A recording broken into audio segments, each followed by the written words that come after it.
কাল রণক্ষেত্র আর আজ একেবারে থমথমে পরিস্থিতি। পুলিশ জনতা খণ্ডযুদ্ধে ধুন্ধুমার কাণ্ড হয়েছিল গতকাল, আপনারা দেখেছিলেন। এবার কড়া নিরাপত্তা বলয় মালদার মানিকচক।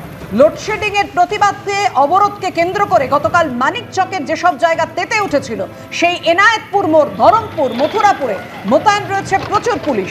মালদা জেলার পুলিশ সুপার জানিয়েছেন, গতকালকের অশান্তির ঘটনায় এখনো পর্যন্ত মোট 25 জনকে গ্রেফতার করা হয়েছে। পথ অবরোধকে কেন্দ্র করে গতকাল রণক্ষেত্রের চেহারা নেয় মানিকচকের এনায়েতপুর।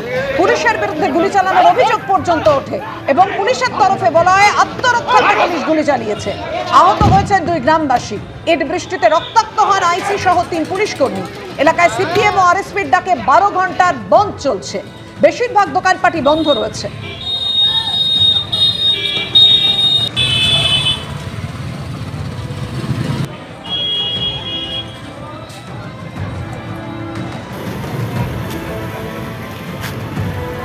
মানিকচকের ঘটনায় 25 জনকে গ্রেপ্তার করলো পুলিশ। গতকাল ঠিক এই এলাকা, মানিকচকের এই এলাকা উত্তপ্ত হয়ে ওঠে। বিদ্যুৎ সংযোগ থাকে না, বিদ্যুৎ বিভ্রাট ঘটে। এরই প্রতিবাদে আন্দোলন চলছিল। এখানে পথ অবরোধ করা হয়, রাজ্য সড়ক অবরোধ করে বিক্ষোভ দেখাচ্ছিলেন স্থানীয় বাসিন্দারা। সেই সময় অগ্নিগর্ভ হয়ে ওঠে পরিস্থিতি।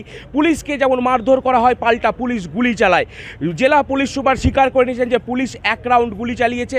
এই ঘটনায় উভয় পক্ষ, অর্থাৎ পুলিশ যেমন আক্রান্ত হয়েছে, পুলিশ আহত হয়েছে, পাশাপাশি কিন্তু 2 জন গ্রামবাসী, তাদেরও গুলি লেগেছে। এই মুহূর্তে প্রত্যেকেই মালদা মেডিকেল কলেজ হাসপাতালে চিকিৎসা চলছে।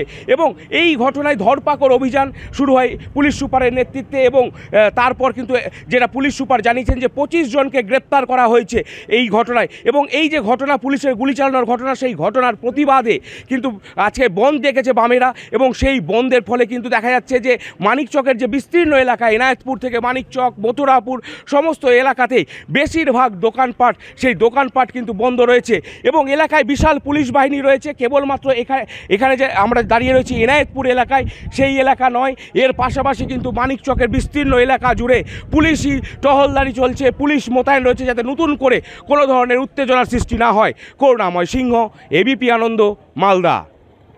আরিয়াদহ কাণ্ডের মূল অভিযুক্ত জয়ন্ত সিং এর দুধসাদা অট্টালিকার ছবি আগেই আপনাদের দেখিয়েছি। স্থানীয়দের একাংশ অভিযোগ করেছিলেন পুকুরের একাংশ বুঝিয়ে এই অট্টালিকা তৈরি করেছে জয়ন্ত সিং। কিন্তু সেই অভিযোগ কি ঠিক তা জানতেই এবার জয়ন্ত সিং এর বেআইনি বাড়ি পরিদর্শন করবে পুরসভা ও ভূমি সংস্কার দপ্তর। কামারহাটি পুরসভার প্রতিনিধি দল এবং বিএলআরও অফিসের আধিকারিকরা তারা গিয়ে দেখবেন এই বেআইনি বাড়ি।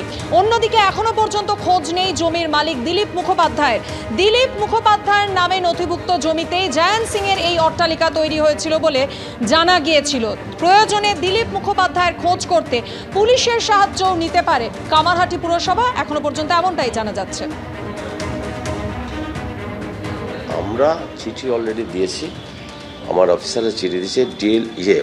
বিএলআরও আর মিউনিসিপ্যালিটি যৌথভাবে এটা ইন্সপেকশন করতে চলেছে। সেখানে দেখবে জলের মধ্যে এই জমি গেছে কিনা। যেই বাখানে বাড়িটা হয়েছে সেই বাড়ির একটা মাপ রয়েছে, জায়গার মাপ রয়েছে এই হোল্ডিংয়ে। জমিটা 1 কাঠা 8 ছটাক আছে কিনা এবং সেটা জলের মধ্যে চলে গিয়েছিল কিনা, এইটা দেখার পরেই আমরা ওই বাড়ির যে মালিক, যে মানে ওই জমির যে মালিক, বাড়ির মালিক আমি বলছি না, জমির মালিকই বলছি, তো সেই মালিককেই তোমাকে নোটিশ দিতে হবে তুমি ইললিগাল বাড়ি করেছো। ব্যাপারটা বুঝতে পারলেন তো? সেটা আমরা আগেই আমাদের বিএলআরও আর মিউনিসিপ্যালিটির যৌথ যে ইন্সপেকশনটা, সেটা হয়ে গেলে পরে আমি নোটিশটা ইস্যু করব।